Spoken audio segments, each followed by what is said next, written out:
Hi, and welcome to the Divine Stewardship Podcast, episode 9. I'm here with my lovely wife, Corinne. Hi. And today we thought we'd discuss a pretty important topic relating to couples and finances. And that has to do with the feeling of like shame or vulnerability or guilt with opening up and communicating with your spouse about finances. I think it's a big thing, um, especially with us.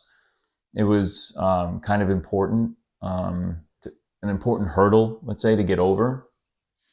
Um, I'll say from the perspective of being the breadwinner and having to talk about finances wasn't necessarily something that I was embarrassed about, but it became a big target when I finally realized like how much debt we were in and the burden that was there, because once the realization came that we were in a lot of debt, although by all stretch of the means we were quote unquote okay or fine, because we weren't struggling. No, I wouldn't say we were ever struggling. Just weren't utilizing the money that we had coming in to the best, I guess, as capable as we were to manage the money. I feel like we could have done better. I can't get the words out,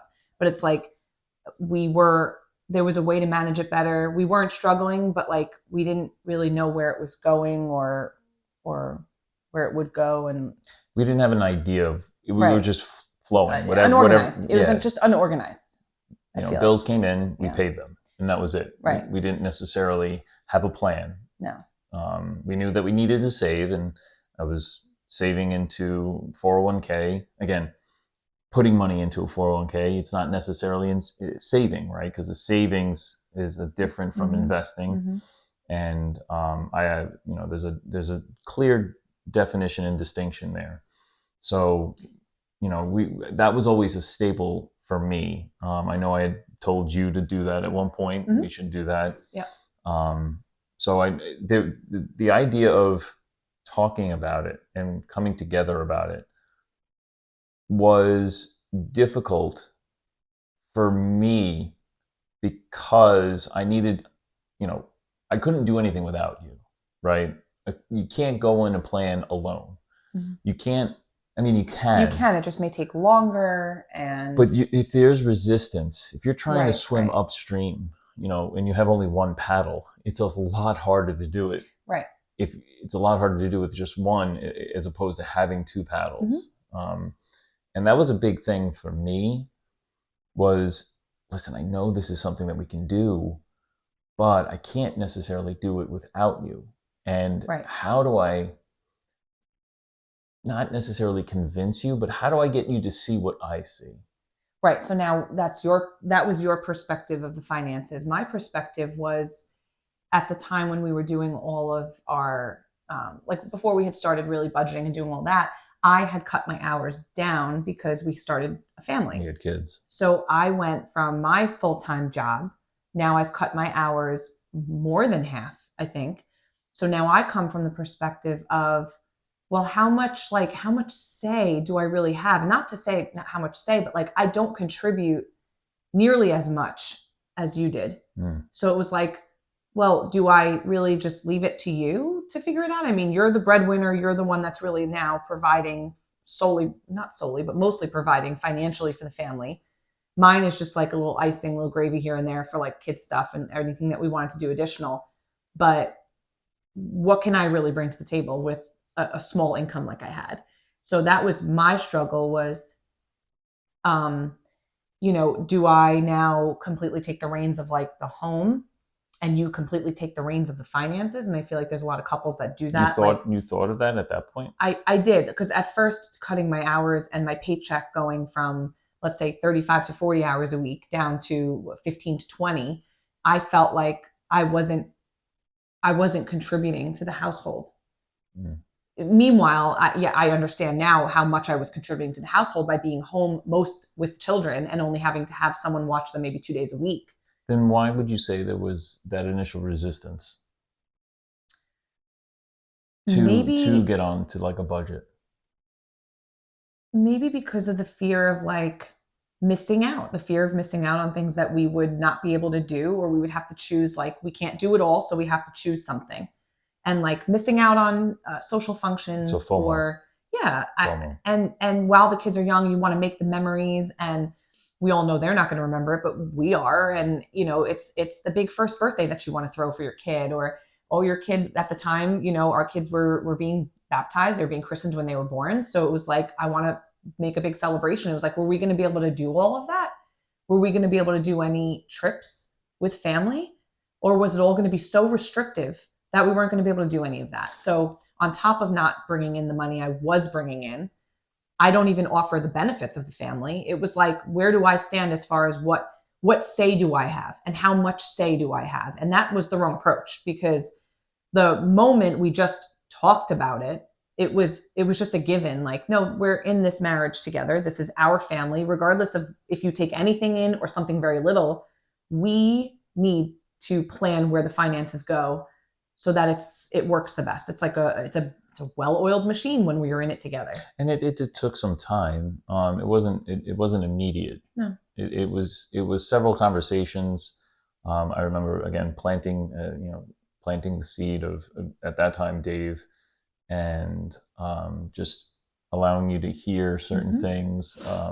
There were some podcasts allowing you to, hey, listen, why don't you just listen to this?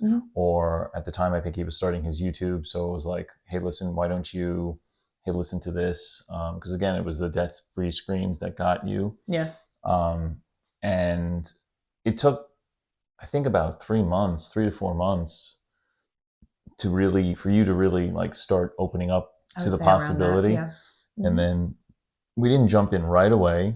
But when we did finally decide together that this was something that we thought was good for us, and it was manageable, right? Because there's all other different programs and whatnot, and I guess coaches that you can go to and mentors and things like that.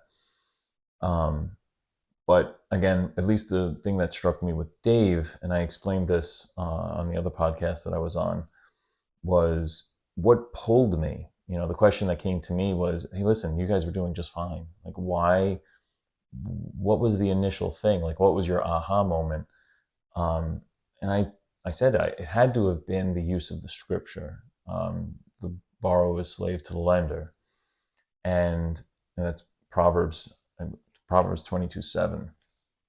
So I think that pulled me, just gave me that little tug. And it wasn't that episode that I finally realized that we were in debt. It wasn't that one. It was the following episode, that the following Monday that I was on, that he started going down. It was just more of, maybe I should really listen to this guy. That's what pulled me in. Yeah.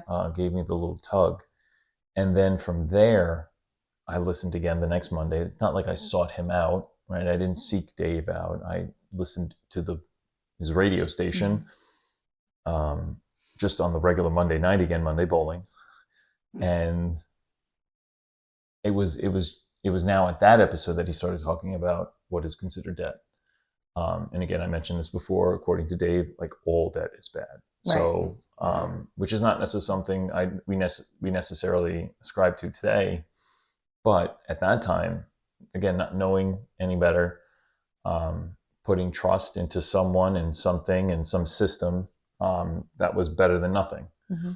So when we finally decided together that this was something, because again, I couldn't do anything without you. It wouldn't be right of me as a husband to go into something like this alone, or without you, because again, it's too hard to do it alone.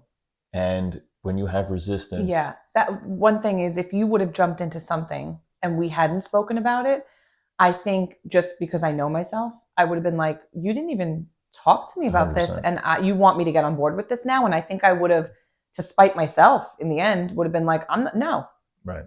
No, if you don't have the respect enough to talk to me about it and you're just going to say, this is what we're doing, that's not going to get us anywhere. Yeah. It's not going to help the team vibe. That's not going to help like our goal together. And the fact that you let me take the time that I needed. Yeah. Because you mentioned the podcast or the YouTube channel and I didn't listen to it right away, but then I started to. And then I started to get a little bit more amped up about it. And I'm like, oh, it's really cool. Those people make less money than us annually. Right. They were able to clear up more debt than we have right now.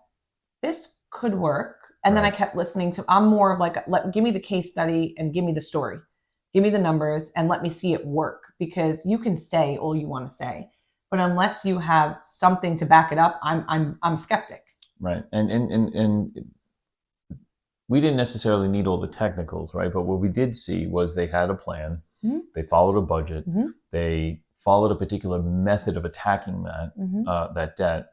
Dave uses the snowball method, which is a very good method. Is it the best method? It doesn't matter. It worked for us. It's an option. There are several. There's several Avalanche. Different ones. You have the snowball, you have the avalanche, and then the cash flow index. So there are several different ones, and it really depends on the individual and the couple, what they're comfortable with and what gets them the most motivated as well. Right. And who says to say you can't use one at one point and one at another point in your journey. So we didn't necessarily need all the details at the time before to start. But like you said, you wanted to know, you wanted the numbers, like where they started, where they ended. You wanted some type of a story. You wanted to know what drove them to do it, right? Like, again, how do you know? Right. And then from there, how long? Maybe how long did it take? Some people took a long time. Some people took extremely less, like a lot less than even us. Yeah, some people had job changes. Some people, there was no change at all. They had the same amount of income the entire process. Yeah. But because when they like organized all of their finances and they did a budget and they really stuck to it and they were intense with it and they were able to say, I'm sacrificing this because this is more important. That's when they picked up the traction. You didn't have to get a big raise. You didn't have to be working on bonuses. You didn't have to get another job. A lot of the stories that I was listening to, it was like they had young kids. They didn't change anything about their careers. The mom would still stay home with the kids, and the dad would, but they were working together. Right. Even though he was the one out there making the money, she was making sure that they didn't have to go out to eat. She was making sure they were cooking. And a lot of the couples, again, before they even jumped in, they have very similar stories of shame, guilt, not wanting to discuss it, embarrassment. Yeah. Right. And that's something that I want everybody to understand. Everyone has those feelings. I felt a little of that. Some degree. Yeah. It may not be the overlying emotion, but it's there. And when you're in a marriage, and I think I'll say this for at least from my side, but I think you'll agree, is you don't want to disappoint your spouse. You don't want to be a disappointment, or you don't want to be the one that drops the ball right before the touchdown, so to speak. Right. And here's the thing. I know we say we shouldn't have these feelings, but we do. But the ultimate thing is you are open about that. You discuss that, and then you guys work together, because now when you're open about your vulnerability to your spouse, that's it. It's open, it's on the table. And now you take that and you work from there. There's no more quote unquote baggage or sack on your back weighing you down. Right. Because now it's out in the open. And because it's now out in the open, it's there in reality and you can just deal with it. Right. Right. But I do feel that people who do feel uncomfortable, like expressing those types of like vulnerable emotions, like I feel embarrassed, I feel shame, I feel guilt about whatever, is from past relationships. So could be, I know that I was embarrassed, or I felt guilty that I wasn't able to bring in more money to help. But then I was also like embarrassed that like, how are we making an above average for a household in our area household income annually and still not be getting ahead.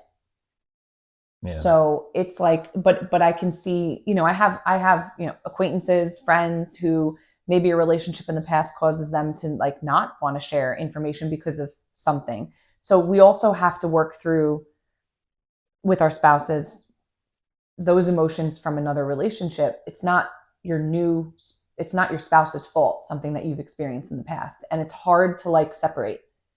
Like, no, I've been burned before. Nope, I've been burned before, so I'm not going to combine my finances with this person. But you've been burned because maybe the decisions you made were not the best ones and you put yourself in a vulnerable situation where you could get hurt.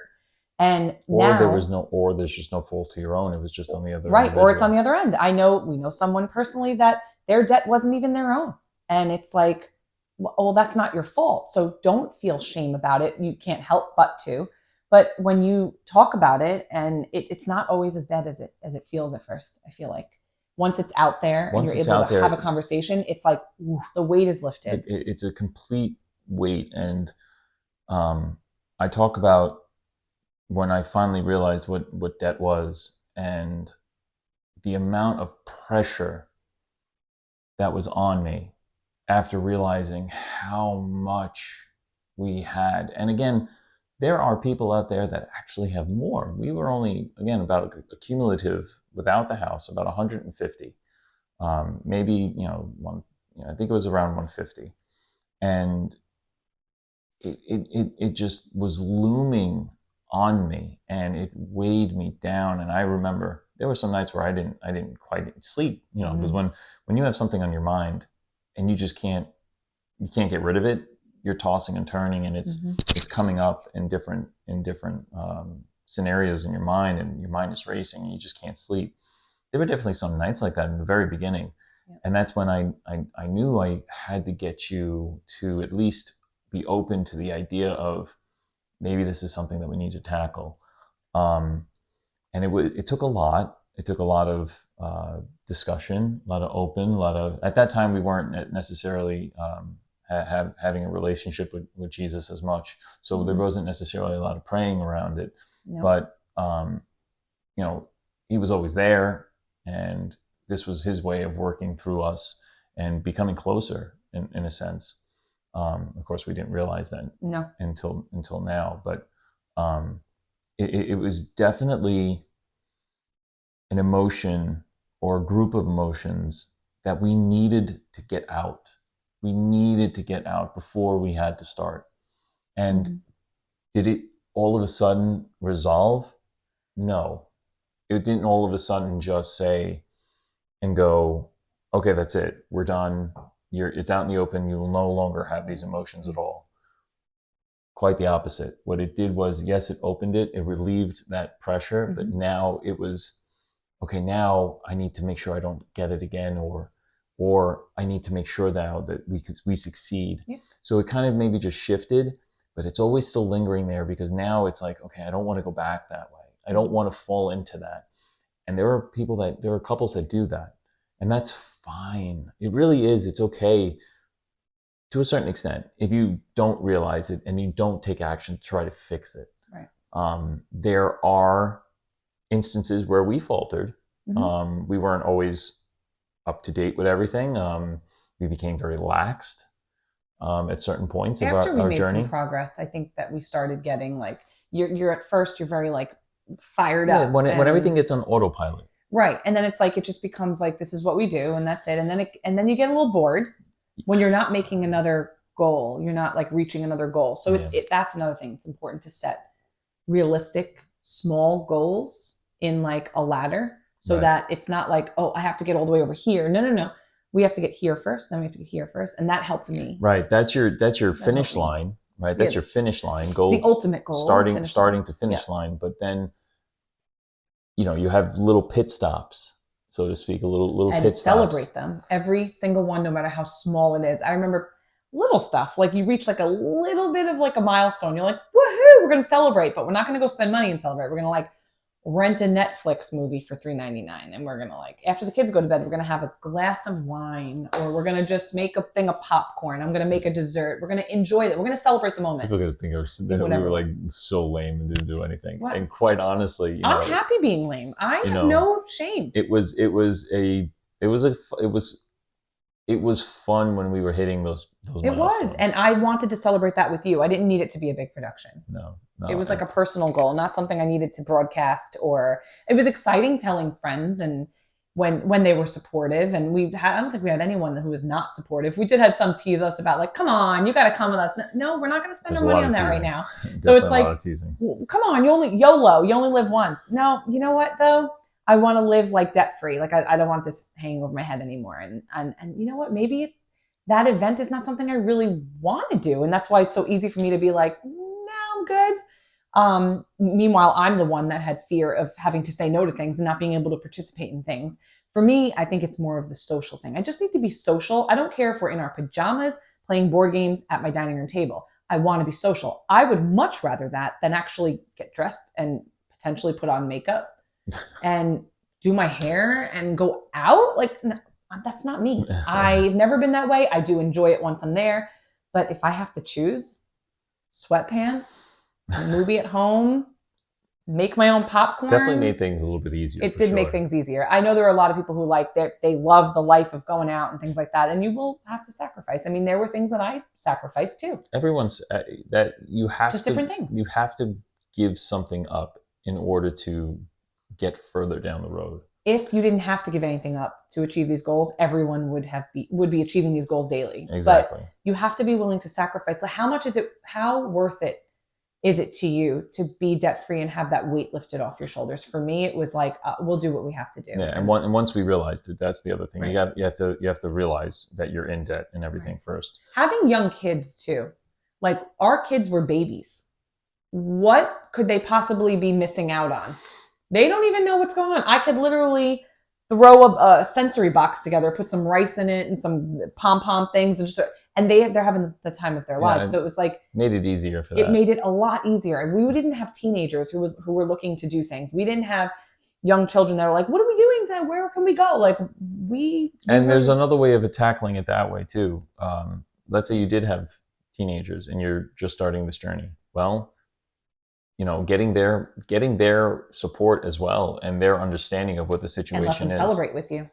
Yeah, they have to be involved. They're part of the family as well. Yeah. So I would say if you do have teenagers or young adults, like maybe just getting into their teenage years, listen, they're old enough to understand some of it. You don't have to go deep into it, but have them understand, listen, mommy and daddy have these goals that's going to be beneficial for everyone in the long term. And we'd like you to be a part of it. And we want you to be a part of it. We want you to be able to celebrate with us on our small milestones. So those emotions, that guilt, that shame, that embarrassment, everyone has it. Every couple has them to some degree. The way we overcame it was to talk. It really was just to talk, and me just kind of slowly and gently. I definitely did not push. I knew my spouse, and if I had done any type of really hard pushing or pressing on this particular topic, there was going to be even more resistance to it. Quite possibly shut down completely. 100%, and then we would never have been able to do it. So for those couples out there who may have those reservations, you probably haven't spoken to about it with your spouse, but if you happen to have that type of reservation, if you guys drink wine or have an opportunity to sit down and really, really discuss it, this is a very, very good opportunity to do so, and take it seriously and approach it with love. Like, that's all it is. It's just you're wanting to do better for the family, and understand that you guys are a team, and two paddles are better than one paddle when swimming or going upstream. Yeah, and to say what you were saying before, like you were treading lightly because of me. My personality, just to fill you in, is if you tell me not to do something, I'm going to do it. And not only am I going to do it, I'm going to do it so well that I'll make you think about what you said. I'll make you think about your opinion. Like, for example, if you spoke to my mom, she'd be the first one to tell you. You tell me to do something, I'm doing the exact opposite. Uh, Situation with us moving out of New York, I was terrified. I was terrified because we moved not knowing a soul where we were moving, and I cannot tell you how many times I heard, "You'll be back. I give you a year, or I give you 2 years. I'll give you 2 years." So in my head, the type of person I am, this might be you, is okay. I have to make this move. I have to kill it. But if I don't kill it, I have to stay more than 2 years because I'm proving that I can do this more than 2 years. No, you will not see me in two So you're years. saying we only have another couple of months before we actually Yeah. move So out of right now we're at Tennessee? like the 18, 19 month mark. So in another few months, we'll know if this is something that I'm going to stick to, or am I going to have to prove someone wrong. But I don't see myself leaving, actually. But like I said, he knew that that was my personality. So instead of coming at me like, we got to do this, I'm too stressed out, we've got debt, I need you on board, this is the plan we're going to do, I would have been like, what? Nope, nope, not a chance you're going to come at me like that. Like that's how I was.